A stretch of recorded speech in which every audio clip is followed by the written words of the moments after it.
the radio show program. Episode 1, the exciting conclusion.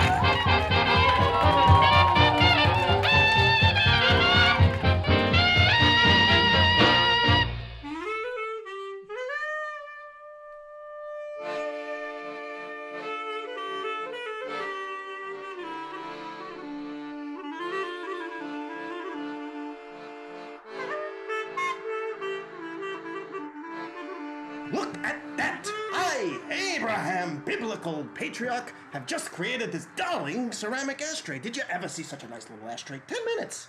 Abraham, this is God talking. Oh, hey, Lord! This is Abraham!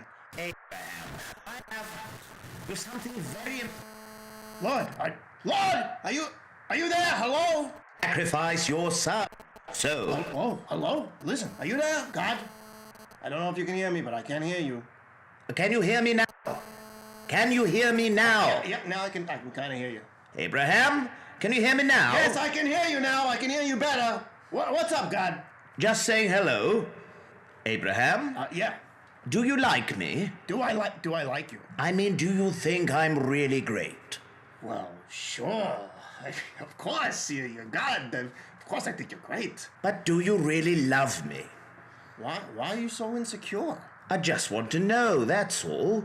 It's nice to be told once in a while. Well, please, rest assured, my God, my Lord, that I love and I honor and I worship you, the divine creator, with every bit of my heart. Oh, that's nice. Thank you, Abraham. No problem. Yeah.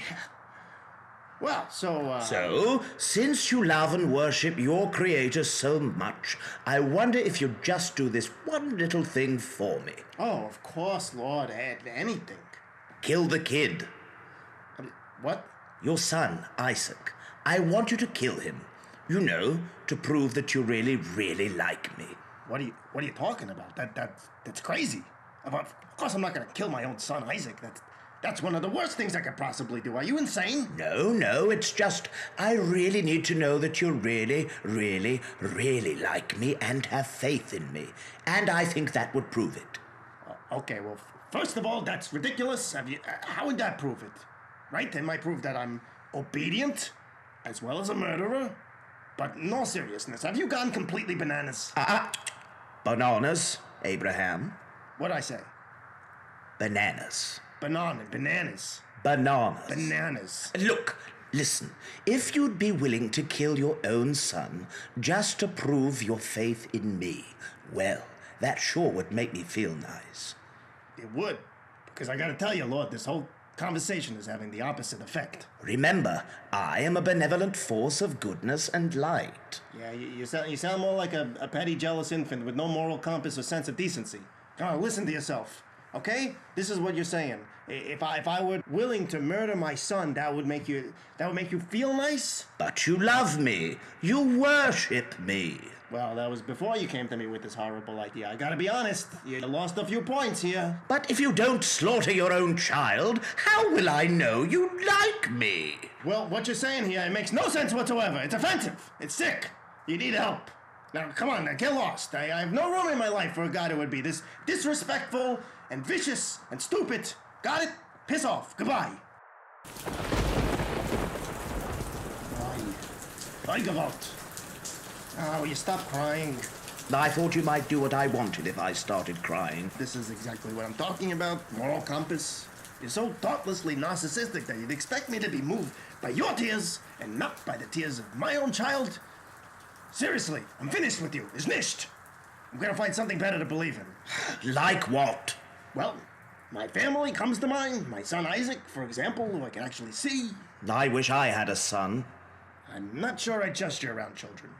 If I had a son, everyone would kill him to prove that they really, really like me.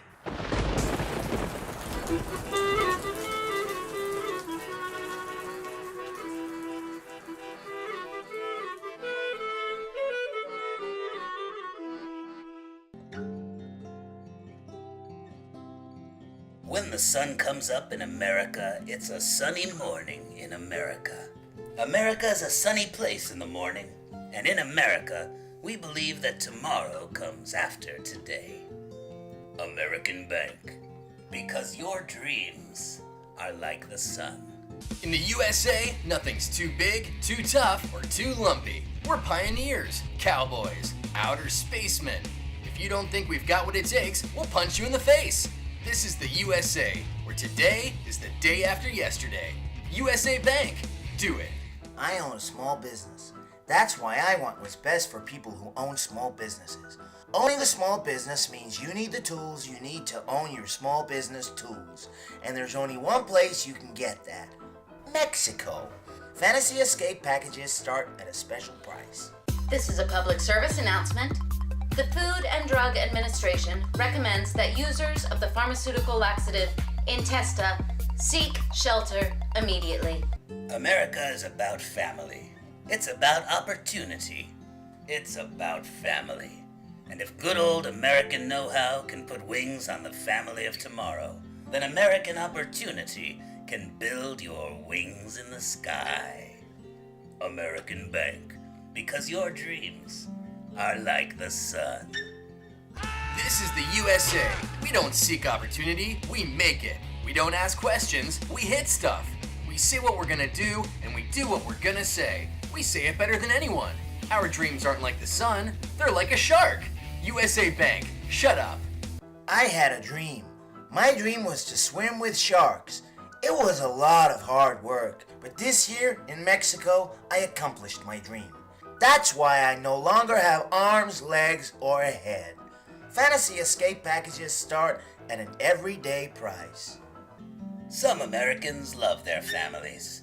They're not interested in sharks or hitting stuff. They're interested in the real things, like a cup of coffee and the sun coming up for breakfast.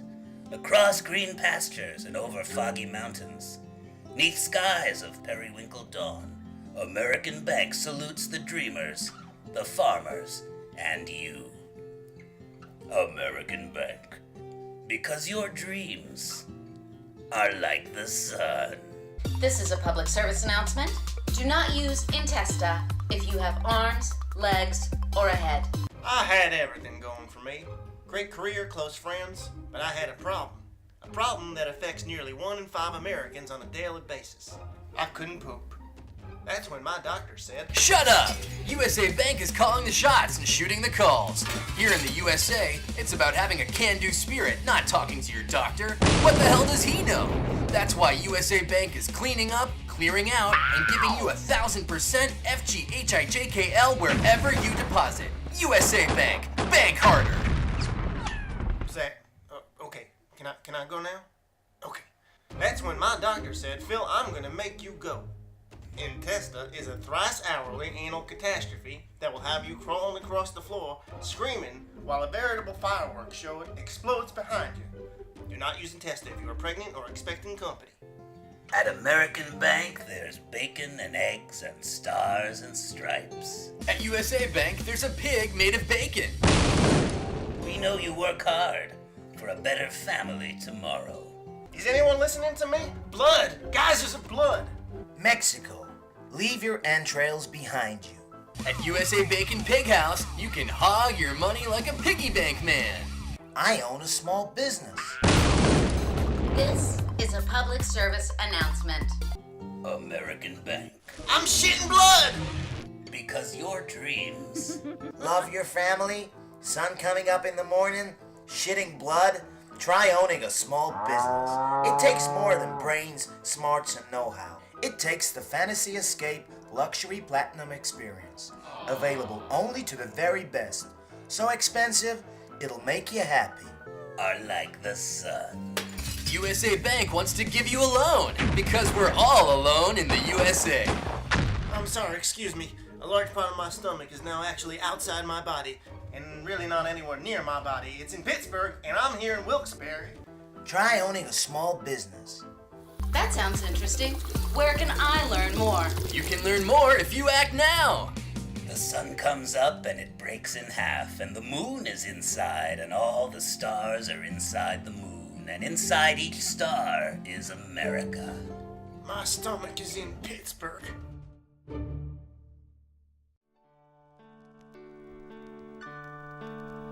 J'ai une serviette et une fourchette. J'ai bonjour avec une sourire. J'ai chair et table dans mes pantalons. Oui, c'est ici, c'est ici. Je n'ai pas des habillettes et je n'ai pas véritablement, mais j'ai le monde dans mes pantalons. Oui, c'est ici, c'est ici. Seul, je promenade avec les torchons dans mes bras. Seul, je pleure pour les choix que je n'altère pas. J'ai mal à ma cœur et je n'ai pas une réponse, mais j'ai la main dans mes pantalons. Oui, c'est ici, c'est ici. Oui, j'ai tout le monde dans mes pantalons. Oui, c'est ici, c'est ici, c'est ici. Now this one is a real beauty. Original restored hardwood floors, rooftop deck, and so much natural light. Oh, and this cute nook for breakfasts. Look, honey, it's so warm and welcoming. Yeah, welcoming. Yes. Please follow me. And if you look here, right off of the grand living room, you have a balcony with a view of the city. Oh, sweetie, how romantic. Yes, it's especially beautiful at night. The neighborhood is very quiet. Take a peek. Yeah, I could really just imagine like sitting out here, maybe eating a steak, drinking a bottle of wine. Maybe you could wear that blue dress. Oh, Freddie. I mean, who knows? With this view, I might even get lucky. I'm sorry, ma'am, if I'm stepping out of line here. Oh, no, of course not. It's wonderful to see a couple in love. Oh, yeah, well, hey, in that case, maybe you better show us the bedroom. Now, through here is one of 3 bathrooms.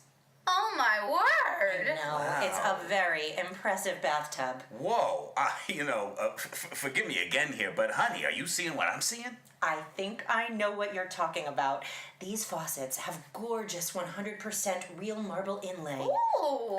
I mean, yeah, nice faucets, but look at this, sweetheart. A tub like this with that bar mounted on the wall? For towels? No. You see, you could hold on to that bar when we're in the shower. You know what I'm saying? I'm sorry, this is a little graphic here, man, but I get you over here, and do you that way. Oh. Yeah. Yes, I suppose you could. Yeah, I mean, I'm sorry. I know I'm out of line here, but No, it's romantic. Yeah. Freddie's so romantic. That's right. Very romantic. I'm romantic. Of course, couples have to consider these things, but that's why this place is so perfect for you guys. It's exciting. Yeah. Now, here we are in the den. Oh, it's so comfortable. Oh my God. The wood paneling is... Is this a load-bearing wall? Well, I'm not sure. Honey, look at this built-in shelving. I mean, I could tie you to this thing here, flip you over this thing, give it to you that way. Then I could throw you over my shoulder, bring you over here, put you on top of that thing, do it to you like this. You see what I mean? This is great. It's Oh, perfect. Yes, I see. Is this a load-bearing wall? And just look at this original molding. Real old world craftsmanship. I sure would like to see the kitchen. Of course. Are you a cook? I'm a bit of a cook, yes. Oh, she's being modest. You should try her stroganoff. I think you are going to fall in love with this kitchen. Oh, will you just look at this, Freddie? Stainless steel appliances. I love it. Real terracotta floors. I'm speechless. And an amazing farmer's sink. Holy crap, do you know what I could do to you in that sink? Okay, we start off over here on this counter thing. That's a granite-topped standalone kitchen island with built-in pot racks. Yeah, okay. Well, honey, I got you up against this granite-top standalone kitchen island with built-in pot racks.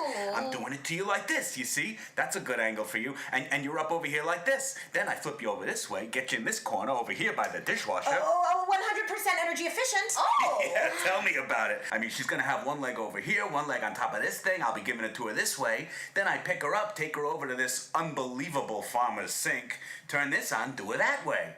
Then when we're over here, I turn her that way for a little bit of this, then flip her back the other way, give it to her like that. Then flip her back and forth over here on this thing, give it to her both ways. Then we roll over this way, over by these things. She puts her left leg on one of these things. I put my head in here. We get a little of this going. Then when we've had enough of that, time to turn over that way, right? She has her head on that thing. I got one foot over here. She has her foot on this. I got my hands over there. I do it to her this way. Then she does it to me over that way. Then she does me over this way, brings me over to this part of the room. Then when we go over on this thing, okay? If her leg is up on this thing and I got both knees over here, well, you can tell where her head is. So then she picks me up and takes me over this way, and I bring her over there. Once we're over here, I think you got two choices. You could either flip her over this way, do her that way, or she could come around behind me this way, get me over here. Then we go over both ways into the sink, this amazing farmer's sink. We go around over here, down by underneath this counter thing, maybe lie there for a little while, pretend nothing's happening, then all of a sudden, surprise, I'm doing her over here this way. Then I'll take her over here this way, we'll get her over here, put her in this thing. Then once she's in this thing, I'm free to wander around the perimeter of this thing while she's over there putting both legs onto this thing, and I flip her over this way. She does it to me this way. Huh. You know what you could do is put your knee on this bottom shelf here. Yes! Yeah. Do her over here like this. Babs, how tall are you? Well, I'm about 5'6". Perfect. If you hold on to this hanging plant hook and Fred sits here on the early American hutch, he could flip you over this way and give it to you like that. It's like this place was built for us. You know, look at this beautiful angle, because you could be under that thing. You know, you could be under that thing and I could be over here doing it to you that way. Then I could bring you over here, take you over this way, put you upside down, give it to you over there. Then while I'm doing that, you know, you could be on your knees down this way, bending over that way. If you're over behind this thing and we open this up, then there's plenty of room for me to get over here, do you that way. Then I'll bring you over this way, do it to you like this, and while I'm doing it to you, you could have your hands on this thing, and if you're holding on to this thing really tight, then I don't think it's going to be a problem when I start to do that other thing that I like to do. Then when I get you over here this way, I think the next thing to do is pick you up. I'm going to pick you all the way up above my head. Then it's easy for me to get to the place where I can do it to you that way. While I'm doing it to you that way, I think maybe you could probably, if you work on it, you could probably pick me up, take me into the other room, get me upside down, do it to me that way, while I'm doing it to you this way. And if we're doing it to each other that way... J'ai une serviette et une pochette. C'est bonjour avec une sourire. J'ai cher à taper dans mes pantalons. Oui, c'est ici. Je n'ai pas des habillettes et je n'ai pas de retable mot. Mais j'ai le monde dans mes pantalons. Oui, c'est ici. Je promenant avec les cochons dans mes bras. Je pleure pour les choses que je ne fais pas. J'ai mal à ma cœur. Je n'ai pas une résistance. Mais j'ai le monde dans mes pantalons. Oui, c'est ici. Oui, j'ai tout le monde dans mes pantalons. Oui, c'est ici. Oui, j'ai tout le monde dans mes pantalons. Oui, c'est ici. Oui, j'ai tout le monde dans mes pantalons. J'ai tout le monde dans mes pantalons. I'll never forget that night. I couldn't feel my hands. The car skidded out of control. I was heading right toward the concrete wall of the underpass. First American Federal saved my life. I've been a swimmer all my life. You know, not in the Olympics or anything, but I was always on the swim team. But that day, for some reason, I couldn't swim. I started to sink. First American Federal saved my life. Yeah, so there was ninjas on my left, ninjas on my right, ninjas ahead of me, ninjas behind me. And all of these ninjas wanted me dead. First American Federal saved my life. You never think it's going to happen to you, but there I was, face to face with an angry mother grizzly bear after I'd accidentally eaten one of her cubs. First American Federal saved my life. First American Federal saved my life. Federal saved my life. First American Federal saved my life. Saved my life, y'all. First American Federal saved my life. Federal saved my life. First American Federal saved my life. First American Federal, the candy bar with zing. You're listening to the radio show program on Radio Vaudeville. It's like dipping your nose in milk. If we're doing it to each other that way, then I think it's just, how far are we from the bathroom? It's just a few steps from the bathroom. We get over here, we turn this thing on, maybe turn the lights on, give it to each other that way.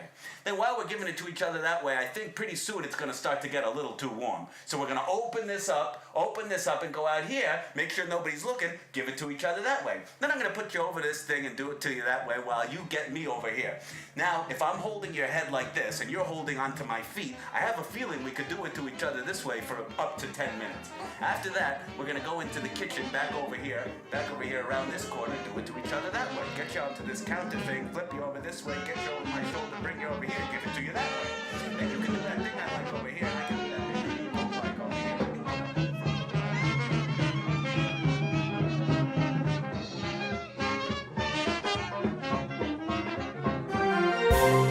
In our divided nation, political power lies in the ability to galvanize special populations in key regions.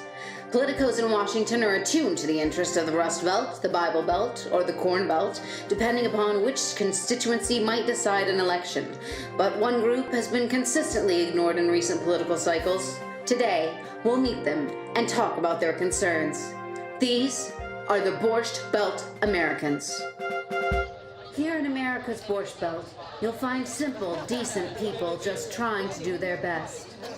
Jackie Little teaches second grade at Borscht Belt Elementary. I had a student in my class last year who was so dumb. How dumb was he? He was so dumb, he took a spoon to the Super Bowl. I mean, this was a dumb kid. I can see there's a lot of anger here. I also spoke with Jackie Watson. She works in the mayor's office. So tell me, do you like working here in a Borscht Belt mayor's office? I'm thrilled to be here, just thrilled. Hey, you're a beautiful interviewer. Great to see you. Let me tell you, I do a lot of these things, but you're my favorite, and that's the truth. Give yourself a round of applause because you're beautiful. It's the Ennis. Hey, I'm getting paid, right? Jackie Morgan is a stay-at-home mom. In addition to raising 4 children, she supplements the family income by farming and packaging manure. That's right. All day long I deal with these little bags of crap. And then there's my manure business. But seriously. Her husband, Jackie Smith, is a sign painter and bird dentist. I asked him what he thinks the future holds for Americans in the Borscht Belt. Jackie, what do you think the future holds for Americans in the Borscht Belt? Well, the truth is, it doesn't look so good. All the bad things are up and all the good things are down. And let's face it, even under the best of circumstances, nobody gets out alive. Humanity is a flickering flame in a vast and indifferent cosmos, soon to die. And that's why I say, when you're smiling, when you're smiling. Next week, Americans of the Canvas Belt.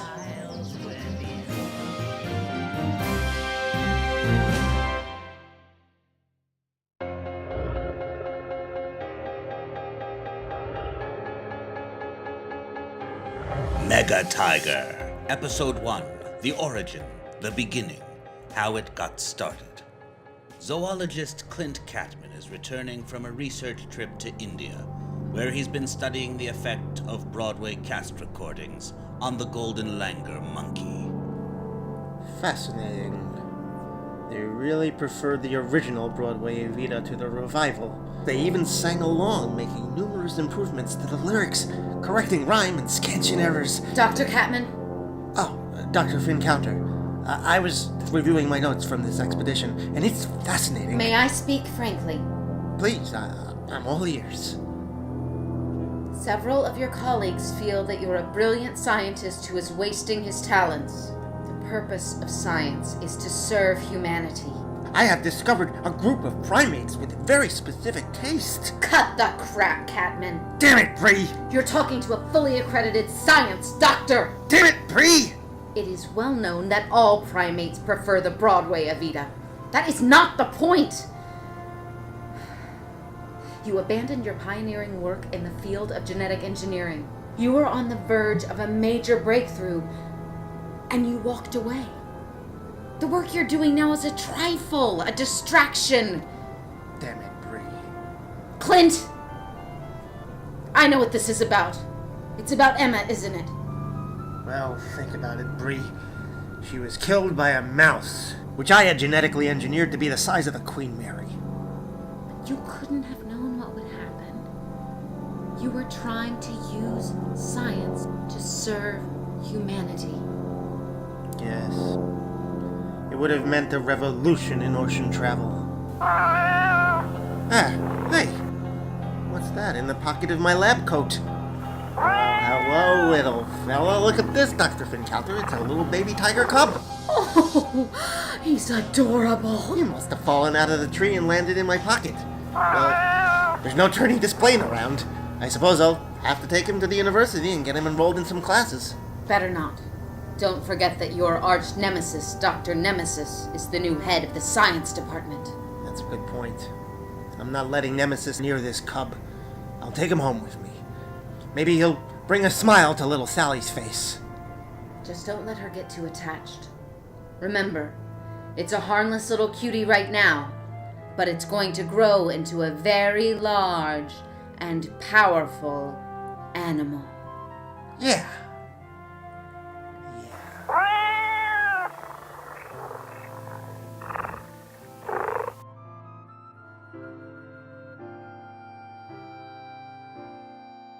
Sally? Daddy's home. That's right, Sally, and I brought you something from India. Oh, what is it, Daddy? It's a baby tiger cub. Oh, Daddy, I love her. I'm going to name her Meg, and we'll be best friends. Well, when Meg gets bigger, sweetheart, she's going to have to go and live in a zoo, or a tiger sanctuary, or a rapper's apartment. But I can still visit her? Oh, of course you can, my little angel. Now, come along. You can help me unpack, and then let's get your best friend some raw meat. Meanwhile, at the university, the head of the science department meets with the head of the cafeteria department. Now do you understand? You can't just put some granola in some yogurt and call it a parfait. Listen, I don't name them, I just cook them. You want to talk to Mike? He makes the little signs. And I suppose Mike is also to blame for this chicken sandwich, which is obviously a pencil?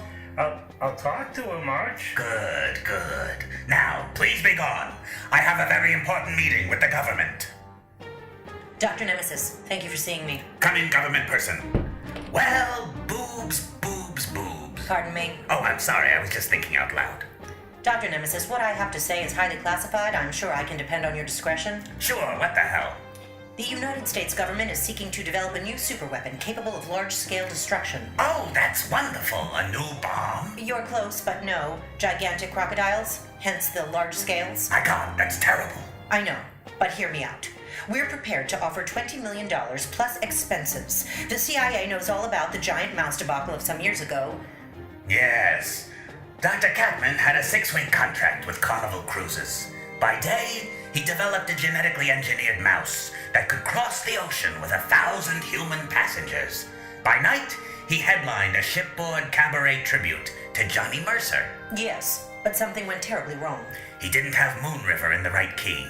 It was a bad day for America. It was a major embarrassment for the cruise line as well as the scientific community. Why didn't they catch that in the sound check?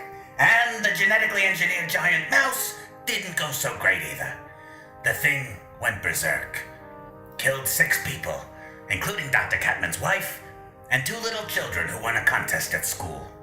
One of them, it was his birthday. My God. Happy birthday, kid. Know what I mean? Tell me, Dr. Nemesis, do you think Dr. Catman's techniques can ever be employed safely in a controlled environment? Very hard to say. But my feeling is that Dr. Catman is a capable professional. And as long as he doesn't have to go higher than an A above middle C... I mean the genetic engineering. Oh.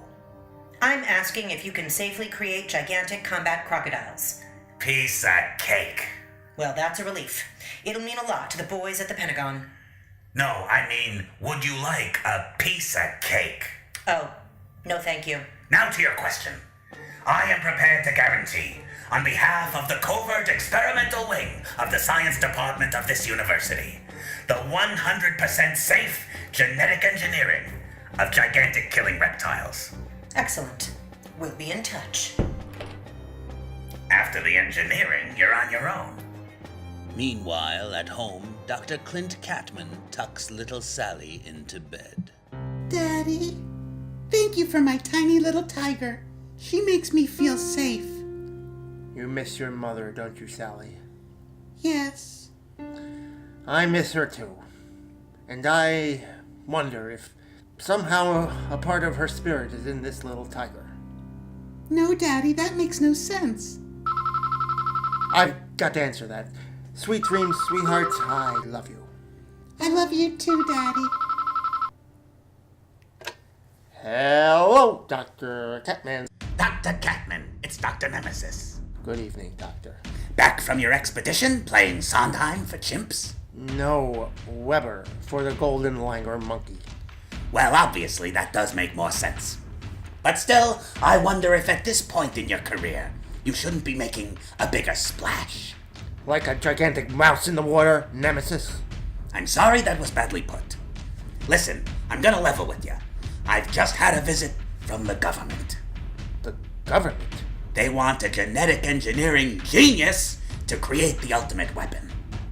What does my work have to do with nuclear physics? Nothing. But it's not a nuclear physics weapon. It's a gigantic killing crocodiles weapon. No. Yes. Out of the question.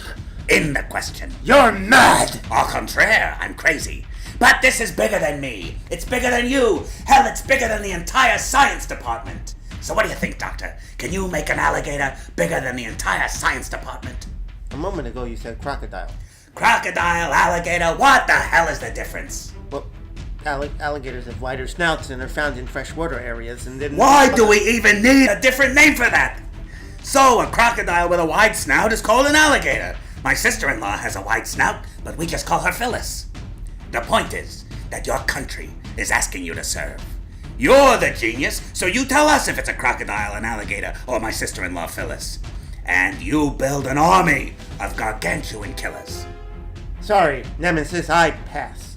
And I'm surprised you would ask me to do this after what happened to Emma and those other people. I know it's painful, but sometimes you have to look pain in the eye and say, ow, my eye! Listen, how about this? Think about it, just think about it. There's $10 million in it for you. That's a lot of money, but my principles are my principles. Did I say 10 million? I meant 12 million. Okay, I'll think about it. Wonderful, think about it. Then tomorrow morning come to my office at 9 o'clock and say yes. Good night. The doorbell? Who could that be at this hour? Why, Dr. Fincounter. Hello, Clint. What are you doing here? I'm sorry to bother you. I remembered I had this can of baby tiger food, and I thought maybe you could use it. How thoughtful. Please, come in. Where's the little kitty? Upstairs, sleeping with my daughter. Don't let her get too emotionally attached. Don't worry, she won't get emotionally attached. She's just using the tiger as a substitute for her mother. And what are you using? Excuse me? You must be very lonely, Clint. Oh, I am, Bree. You're right. We should get another baby tiger. Oh. Sure, Clint. That'll solve everything.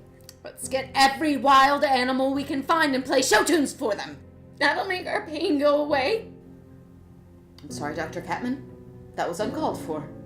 I probably deserve it. I hope you know it's only my belief in you as a great scientist that makes me so insensitive. I care about your work, your reputation. I had a call from Dr. Nemesis this evening. What did he want? Was it about the supplies budget? I hope you told him that you're one of the world's preeminent biologists and it is outrageous to ask you to buy your own glue sticks? He wants me to build an army of gigantic weaponized crocodiles. That's wonderful. Is it? We've gone down this road before, Bree. So we know what not to do. I don't know. What went wrong with the giant mouse? They killed everybody. I'm sure you can perfect the technique and do it right. You'll be celebrated again, acknowledged as a great scientist. Don't you think I know that? And it's more than just my reputation. This is a defense contract and the money is out of this world. How much? Dr. Fincounter, please, I prefer not to discuss the number. Let's just say it's between 11,999,099 and 12,000,001. $12 million? Damn it, Bree, I forgot how good you are with numbers. $12 million. That's right, Bree. I could buy that plot of land up in the mountains and build a luxury science lab I've always dreamed of. But what's the point? I have no one to share it with. Daddy? Oh. Hello, Sally. What are you doing up? I heard yelling. Oh, I'm sorry, sweetheart. Dr. Fincounter was just screaming, $12 million! $12 million! Hello, Sally? Hi.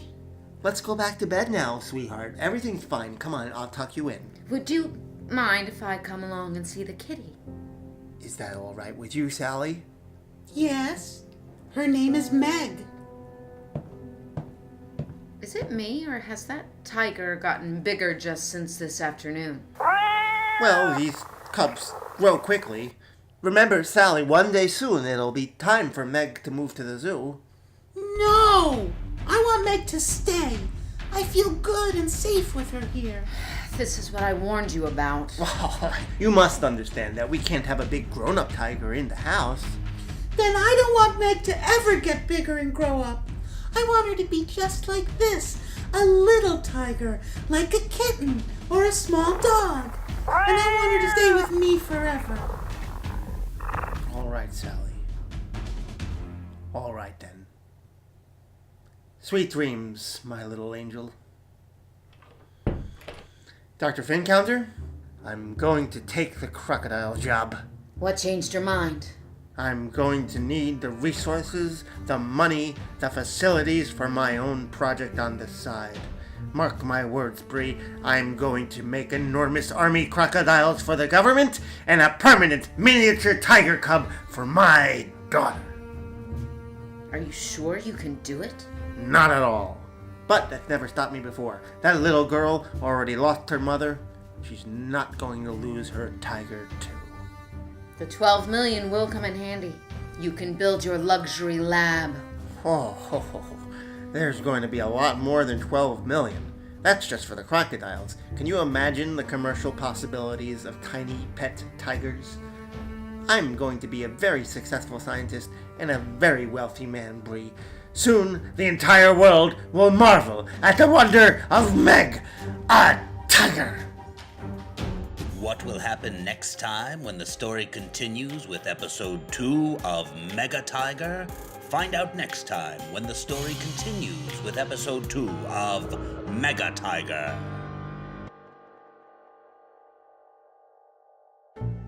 You're listening to the radio show program on Radio Vaudeville.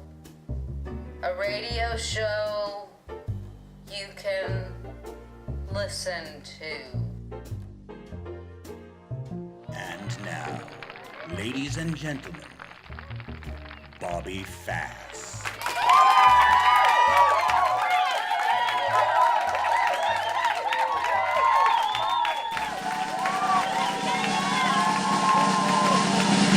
Bobby Fass. You got the cutest little Bobby Fass. There's nothing other one can catch your class. Bobby Fass, my full heart is jumping. You really started something, Bobby Fass. I'm up in heaven when I'm in your fond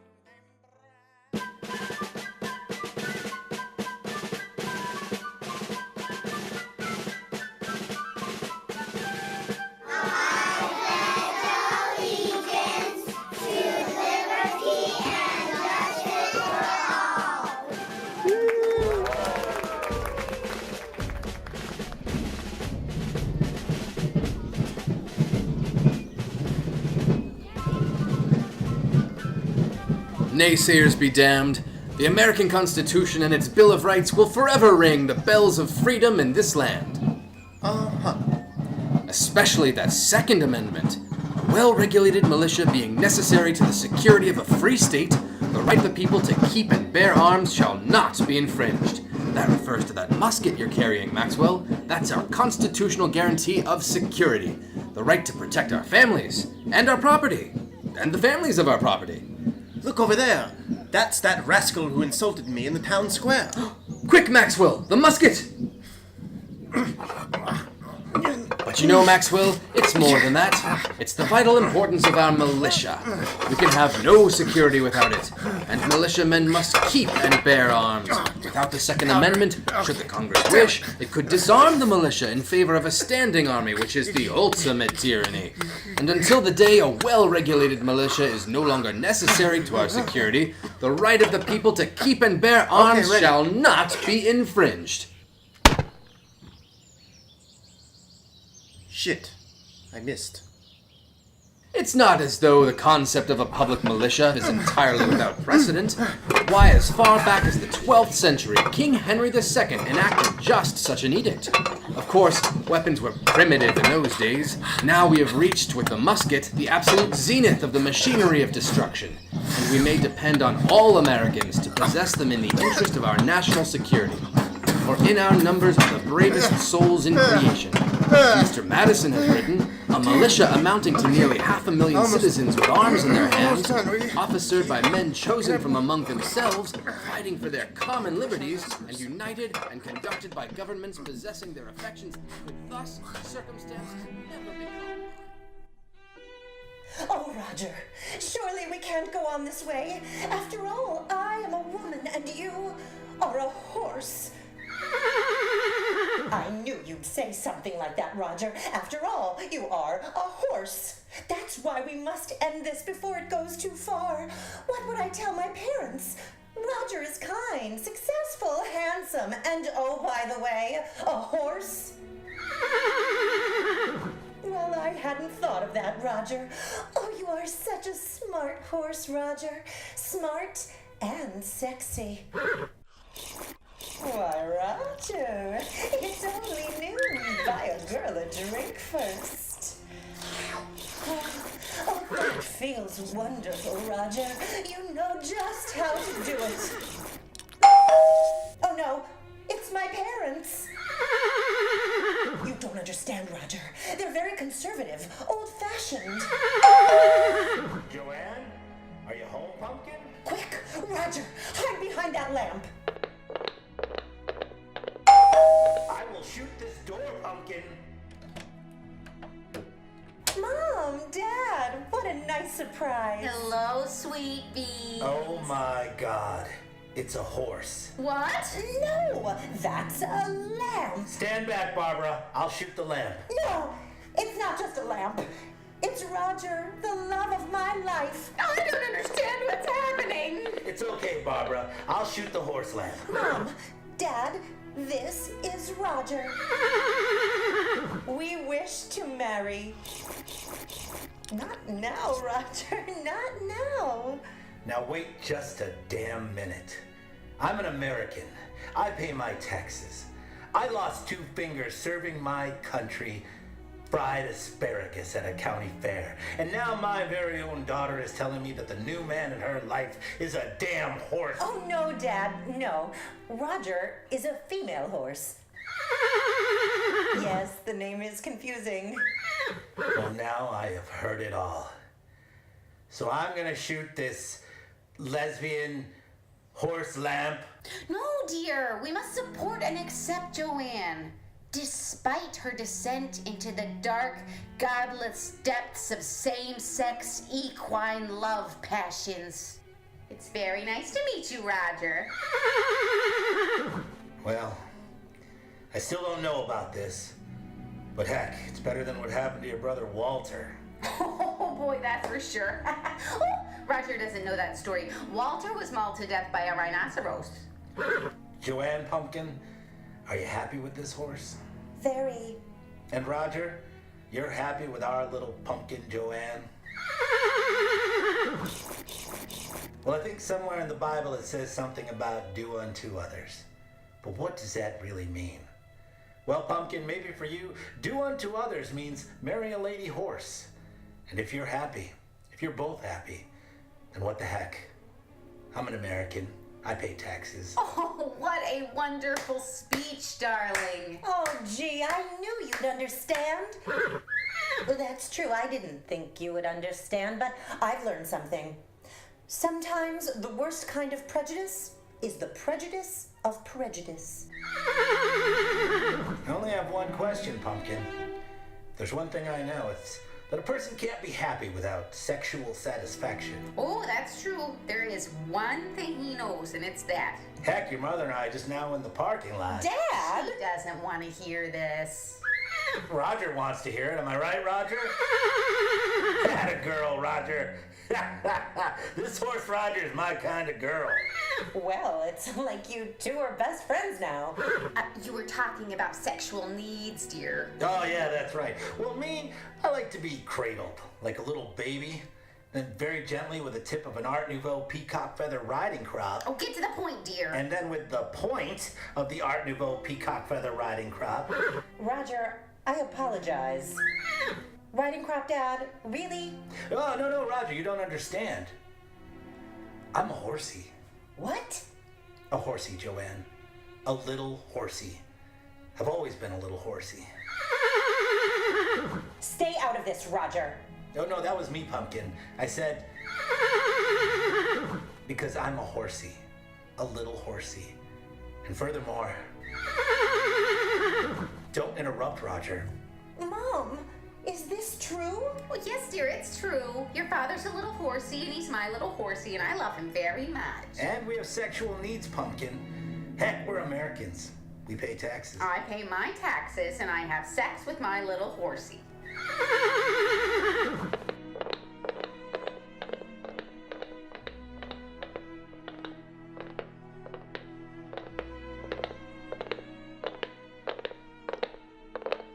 The Radio Show Program, Episode 1, was written and produced by Noah Diamond and Amanda Sisk. Starring Ellie Dvorkin, Matt Roper, Seth Sheldon, Matt Walters, C.L. Weatherstone, Noah Diamond, and Amanda Sisk. With additional music by Kevin MacLeod, Arthur Fordsworthy, Alpha Hydre, Gioacchino Antonio Rossini, Jelly Roll Morton, and Short Hopper. The Radio Show Program is produced in association with Radio Vaudeville. Copyright 2017, all rights reserved. No animals have been harmed in the making of this program. A list of people harmed in the making of this program is available upon request. This program was processed in a facility that also processes nuts. If you can't process nuts, ask your doctor about intesta. Do not listen to the Radio Show Program if you are running up and down the stairs. Due to a sick passenger, this train smells like vomit. Use or freeze by August 3rd. And now, to take us out, here's Henry Kissinger singing I Gotta Be Me.